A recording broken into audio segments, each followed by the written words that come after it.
This is how you can retire a millionaire with as little as $50 a week and no investing experience. Sounds like a get-rich-quick scheme. Yes, thank you. You will get rich quick. We all will. In fact, the amount of money that you have to contribute is so minimal that you would barely notice it leaving your bank account. The magical investment that's going to help you achieve this goal is the S&P 500. Since the 1950s, it's been giving an average return of 10%, and it's considered the holy grail of the stock market.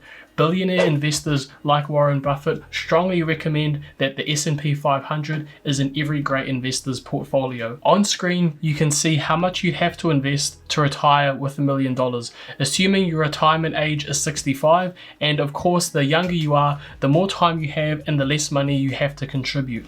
I'll be breaking down all of these numbers so that you know the exact strategy to help replicate these results and show you how surprisingly easy it can actually be to retire with $1 million even on a low salary. Even from a very young age, I was always someone that was very interested in money. I wanted to know how to retire early, how to generate passive income, how to make money work for me so I'd have more freedom with my time. But I always made up lots of excuses and reasons why I couldn't start investing. There was all these problems I created in my head that ultimately served as a barrier and stopped me from ever starting on my investing journey. I don't touch this stuff, not gonna touch this stuff. I always thought that the market was extremely volatile and you could lose all your money.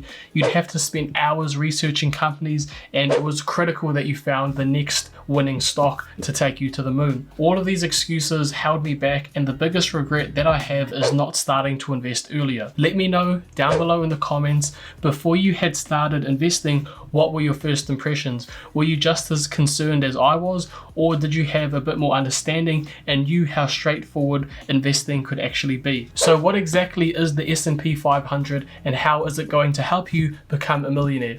Well, essentially, it's a collection of the 500 biggest companies in America. It includes all the popular names like Coca-Cola, Facebook, Amazon, Tesla, Google, and the list goes on. It makes up about 80% of the whole US stock market, and when you're buying into it, you're getting exposure to some of the biggest companies in the entire world.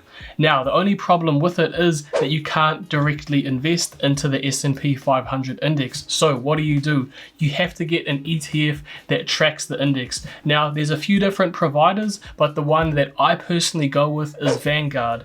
Now, they have an ETF equivalent of the S&P 500 index, and their performances between these two are exactly the same. So when you put the stock graph side by side for the index and the ETF, their performances are exactly the same. They have all the same peaks and valleys, so you can be assured that when you buy the ETF, you're getting exactly the same outcome as if you were buying into the index. Now, the ETF also has some more benefits to it. You can buy and sell an ETF just the same as a stock, and you can actually transfer shares of the ETF between different brokerage platforms, and that's definitely not something that can be offered when you buy into the index. So the name of the ETF that Vanguard has on offer is VOO. It's available on all major investing platforms: Robinhood, Webull, Stake. Any good broker will have VOO as a potential investment for its users. So over time, it's given an average return of 10% even before the 1950s. And this is so powerful because your money will slowly grow and compound over time. Just to show how effective this ETF can be, I'll be projecting some different figures forward across a 20, 30, and 40-year period and showing you the difference that contributing varying amounts of money can have on the total value of your portfolio. So firstly, getting the numbers together for our example. Now, the average salary in America is $52,000, and if you take away 10% of that for investments, you'll be putting aside $433 every single month. So keeping in mind that the average return for the ETF is 10%, let's look at how much money we'll have across a 20, 30, and 40-year period. So across 20 years, you'll have $297,000. Across 30 years, you're going to have $854,000. And then finally, across 40 years, you'll have $2.29 million. So in the final example, across a 40-year period, you'll have put aside $207,000 of your own money, but due to the compound interest that you'll be gaining, the end result will be a portfolio valued at $2.29 million. So $2 million will have been made purely from the interest that you gain from the investment, and only $200,000 will be set aside from your own money. And this is something that I had really overlooked when I first started with my investing. I always thought that I had to buy the next winning stock and figure out some sort of genius strategy to beat the market, and that it was always about quickly chopping and changing and jumping between different investments. And I really found a sense of relief once I found these buy and hold strategies using an ETF, because it really made investing a lot less time consuming, and I knew that at the end of all those years I was going to have a very profitable portfolio to fall back on. Let's see how much money you would have if you bumped up your contributions and put aside 20% of your income. That means every month you'll be investing $866. So after 20 years, you'll have $595,000. After 30 years, you'll have just over 1.7 million. And after 40 years, you'll have $4.59 million. And over that 40-year period, you'll have put aside $415,000, but you'll have over $4 million in portfolio value. So that means over $4 million will have been generated purely from the compounding effect of your investment. Ultimately, how long it's going to take you to reach that goal of retiring with $1 million ultimately depends on how much money you have set aside and how much time you have to let it compound. Again, I'll put the screenshot up to show you how much money you would have to invest based on your age to give you that $1 million for your retirement. Some of the major reasons why an ETF that follows the S&P 500 is so powerful is because it has survived several market recessions. Across those examples of a 20, 30, and 40-year period, there's no way that any investment, including the S&P 500, will have a nice consistent growth that goes perfectly in a straight line.